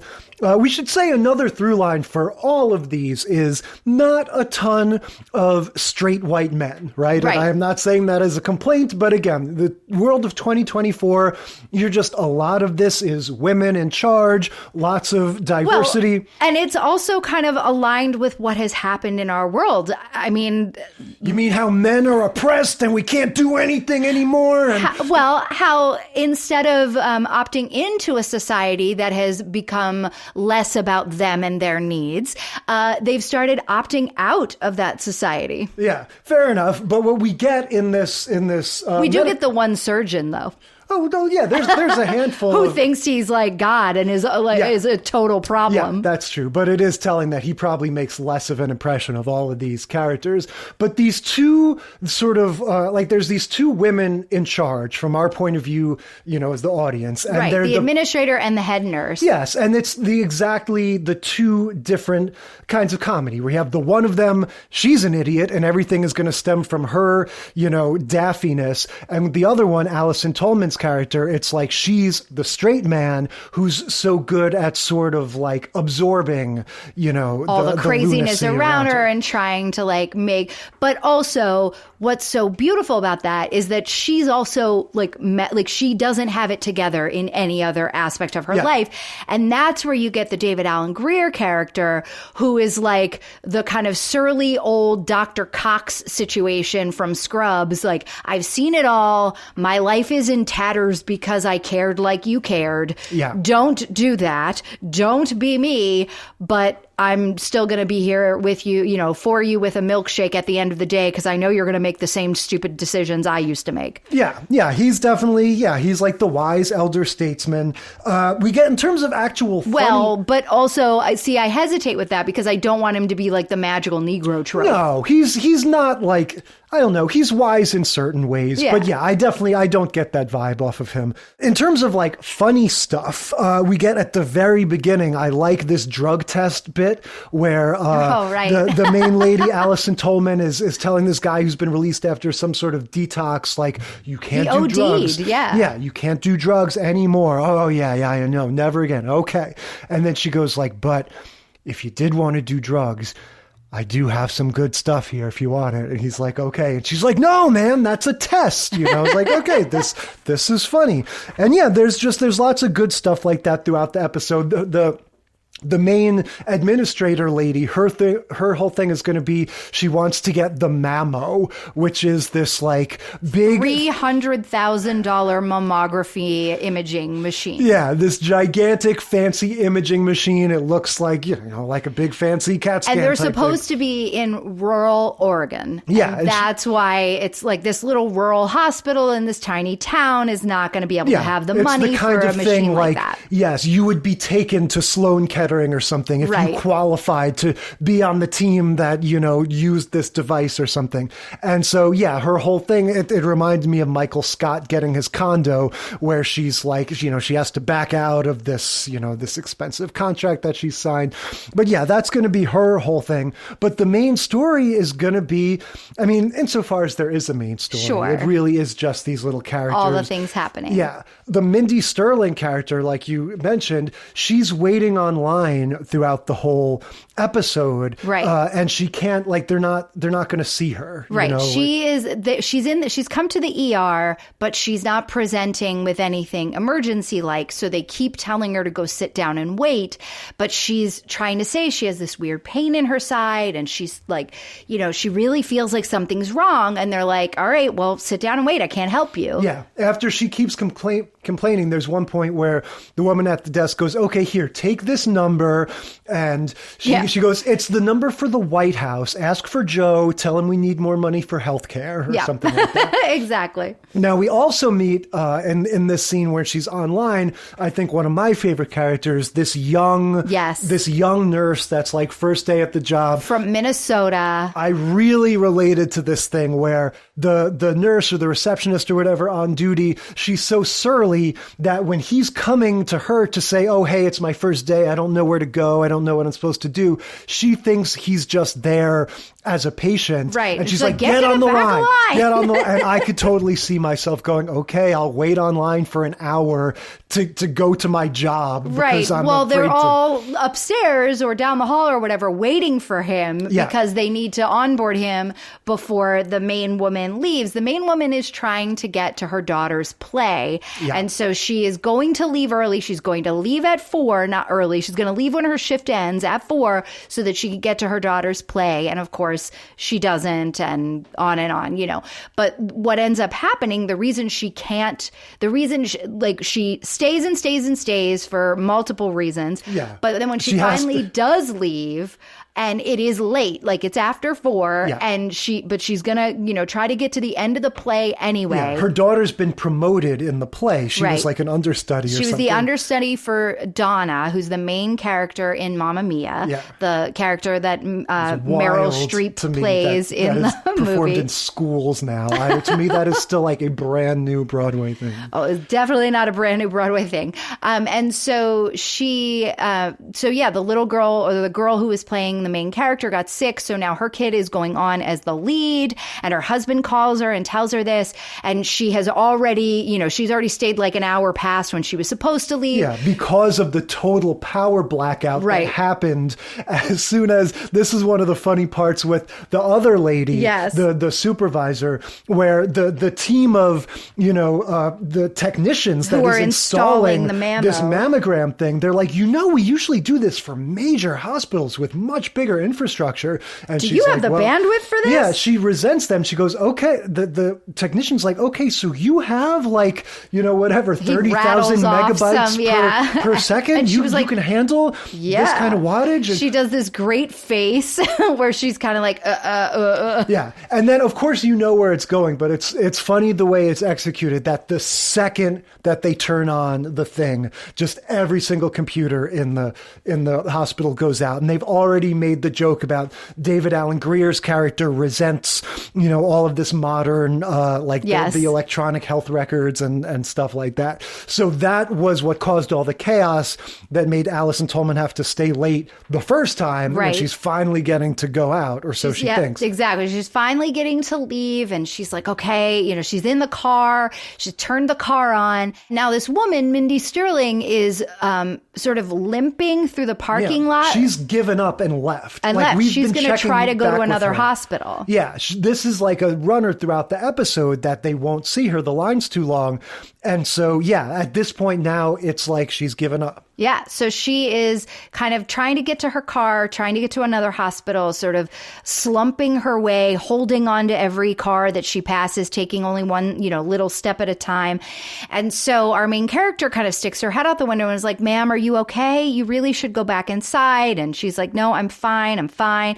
Ma'am, are you sure? Like, just go back inside. I know it's a long wait, but whatever. And she's like, I'm going to leave. I'm going to leave. I'm going to leave. I'm just going to leave. And then the lady falls over. And so, of course, then she has to pick her up, take her back inside. Now, it really is an emergency. Turns out she had a blood clot and an aneurysm like at the same time, which isn't normal. Yeah. And so after having not fixed the internet, but taught all the new people, like all the young people, how to use paper files instead of the online files, then now she's like saved this woman's life. Well, we have this whole triage scene, and this is where you see how this show is going to distinguish itself from The Office and all of the others. It's going to be a little bit like the way Brooklyn Nine-Nine wanted to have like the funny sitcom stuff with, you know, some occasional police action. We're going to get medical action. Like and it's still one scene a show where we turn into ER. Yeah, exactly. It's very much like ER. It's also got an element of House because of the thing that you're talking about. The surgeon wants to be House. Well, this idea of like, oh, it was both an embolism and that other thing, you know, like figuring out how like, oh, that's why we didn't know what was wrong with her. Well, they hadn't seen her, but that just comes out. I think that was just a comedy moment because David Alan Grier's doctor character is like, clearly it's just a blood clot in her leg. Like, obviously that's what's happening. And the surgeon is like, nuh-uh, I think it's an embolism because, you know, he's Mr. Highfalutin and thinks, and they made reference earlier that David Alan Grier likes to think of himself as House because he's surly. Yeah. And the surgeon is like, but really I'm House because I'm the one who does all the amazing things and starts like lifting weights in the background.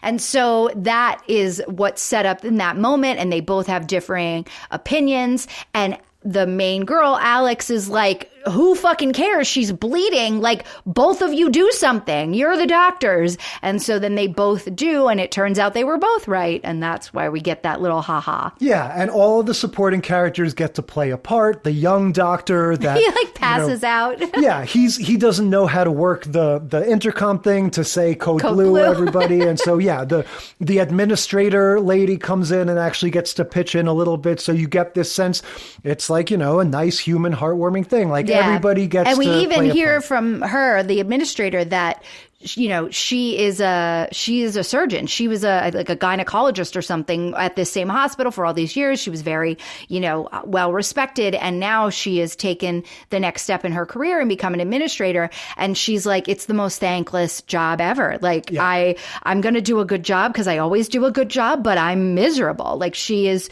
you know, I think would love to go back to be a doctor again. Yeah. And we get that final scene where Alex, that main nurse, is in the parking lot and it's night and she's totally missed the daughter's play in order to save this patient, you know, same old thing.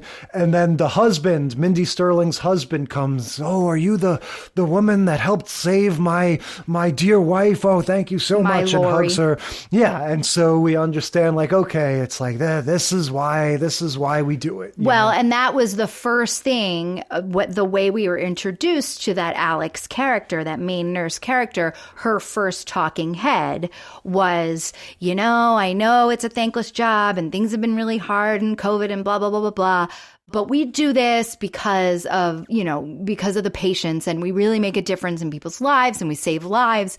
And then they took that as like a comedy beat in that first moment and like made fun of her. And then, you know, the drug guy wants to do more drugs. And so like she doesn't really make a difference and nobody cares. And somebody threw piss on her. You know what I mean? Like, whatever. We use it for a comedy moment at the beginning. And at the end, she was right.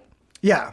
Yeah, we get, I'd say, not a lot of overlap with the others in this one. Like, you could kind of make the case with the David Alan Grier character that we're getting a little bit of generational, you know, strife. But for the most part, like you said, this is like another product from the Superstore show, and we're meeting all of these characters, and it probably is the most promising, maybe, in some ways. Yeah, I mean, I think this one is definitely going to have legs. It's got all the markers of these comedies that run forever now and are darlings, you know, for Emmys and that and all of that. I think it's going to be great.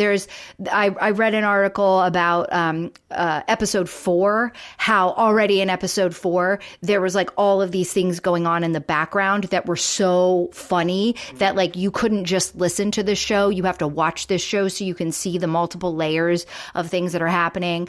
There's, you know, and so I'm like, all right, look, they're already talking like this about this show in episode 4. It's going to be great. The thing that, and now I'm going to sound like all of our grandpas in these episodes, like I wish that there were more multicam sitcoms that were as exciting as a show like this. And I think the reason I liked Poppa's House so much is because I see it having that potential. And I miss those. Yeah. I do long for the days where everything wasn't on technology and we could just go back to our old multicam sitcoms. You like the laughy shows. I like those laughy shows. As Georgie said. Yeah, and look, one through line with almost all of these, I guess, except for Georgie and Mandy, is so many already established actors. Yeah. You know, you think about The Office, like Steve Carell, like he had been an Anchorman. The 40-Year-Old Virgin hadn't come out yet. Yeah. When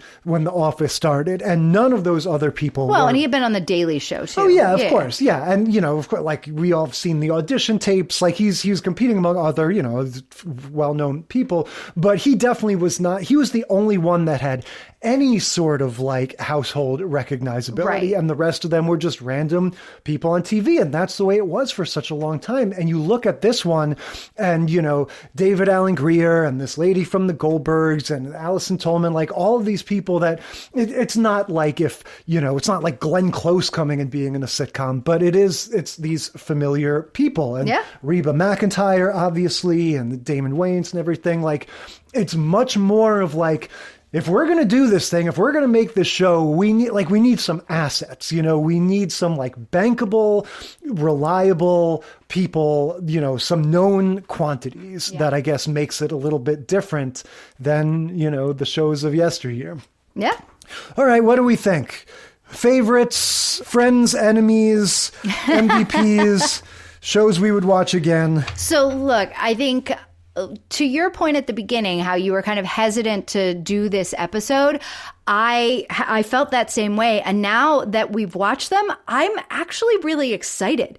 Like, this to me was one of the most fun episodes to talk about and like have a conversation again. I feel like it's been a while since I've had to do a lot of research to like find out about the shows that we're watching. You know what I mean? Like, this was exciting and new, and I really enjoyed this one for just my own kind of personal reasons, but also watching these shows made me feel excited that there are, you know, that we're not just always looking back, that there are things happening now that are fun and new. I've already said my piece on Poppa's House. Like, I will be watching that show, and I'm excited about it. And I'm sure everybody else is going to be watching and talking about St. Denis's, and that's great. I look forward to hearing it. Yeah, I don't know. I definitely agree that this was a fun set of shows to talk about. Yeah, to be honest, like, I wouldn't see myself watching any of these for fun. I agree that, like, clearly Poppa's House and St. Denis are head and shoulders above, certainly, Happy's Place. And even the George and Mandy one, again, like, underwhelming is really the worst thing I could say about it. It wasn't bad. None of them are bad.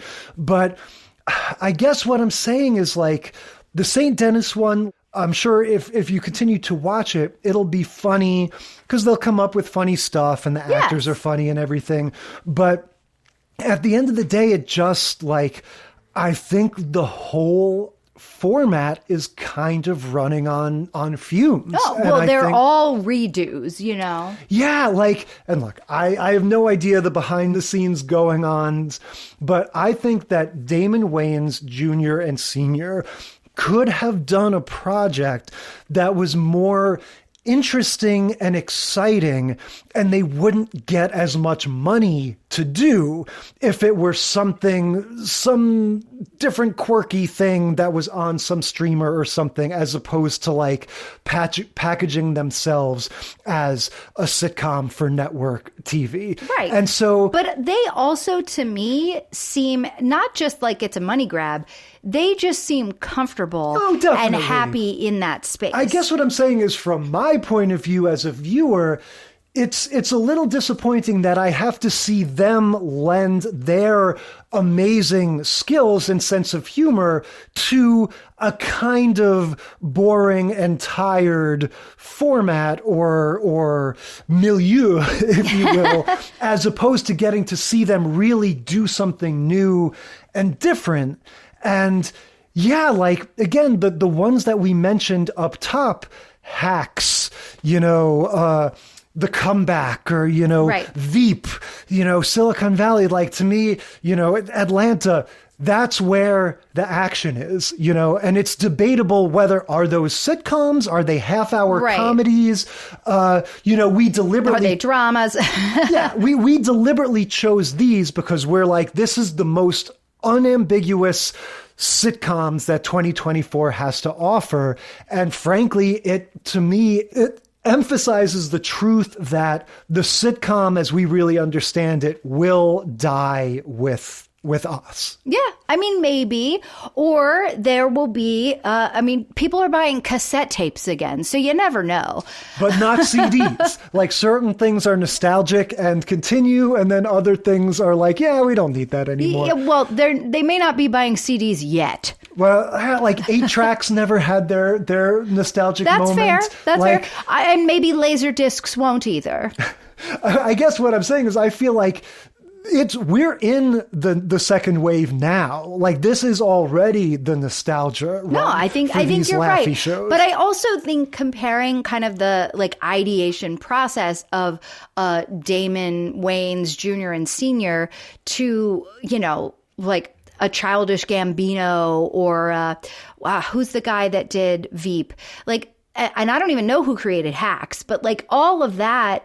Those are new creators. Those aren't people who have been around doing these things. You had Donald Glover walk away from a steady sitcom so that he could go and do something new and different. Yeah. With the Wayanses, they're not trying to do something new and different. That's not who they are. Well, that was who they are, I guess. And look, this is the thesis of his show, right? Like, you grow old enough to become, now you're not the vanguard anymore. Yeah. In Living Color was something new. Right, but that was Kenan. Granted, you're right. Damon has never been that you're right. guy. Damon is an on-camera guy more, but nonetheless, that was an interesting, exciting, new thing. And I guess what I'm saying is that this was fun and enjoyable, but it is a little bit depressing for me to see, okay, now they are the old guard and they're doing this kind of old-timey thing. Yeah. And it's all right, it is. Well, let's not end on your depressing note. I enjoyed this lineup. I had a lot of fun with it. There were 2 shows that I would watch, and there were 2 shows that I was like, meh. And what I think is interesting about that is that the 2 shows that I feel like I could watch, or I would watch if I was, watching anything other than the shows for our podcast, is that they both were ones that survived the strike. Whereas the 2 that I was kind of like, meh, they didn't have production delays. They didn't have their brand new. So maybe a longer vetting process is a good thing. Yeah. Well, look, maybe we'll track it, right? If this doesn't turn out to be our least downloaded episode ever, maybe sometime next fall, we'll do the new sitcoms of 2025 and we'll track which ones of these are even still in a second season. Yeah. Because I'm honestly curious. But so much for the new sitcoms of 2024. What are we talking about next week? You will be visited by 3 ghosts. We're talking about A Christmas Carol parodies, sitcoms who take on Ebenezer Scrooge. We're going to watch Odd Couple, Season 1, Episode 12, Scrooge Gets an Oscar, Sanford and Son, Season 5, Episode 12, Ebenezer Sanford, Mr. Belvedere, Season 6, Episode 11, A Happy Guy's Christmas, and Golden Palace, Season 1, Episode 12, It's Beginning to Look a Lot Less Like Christmas. Yep, many spirits of Christmases, pasts, presents, and futures is next week, and until then we will consider this segment of the sitcom study concluded.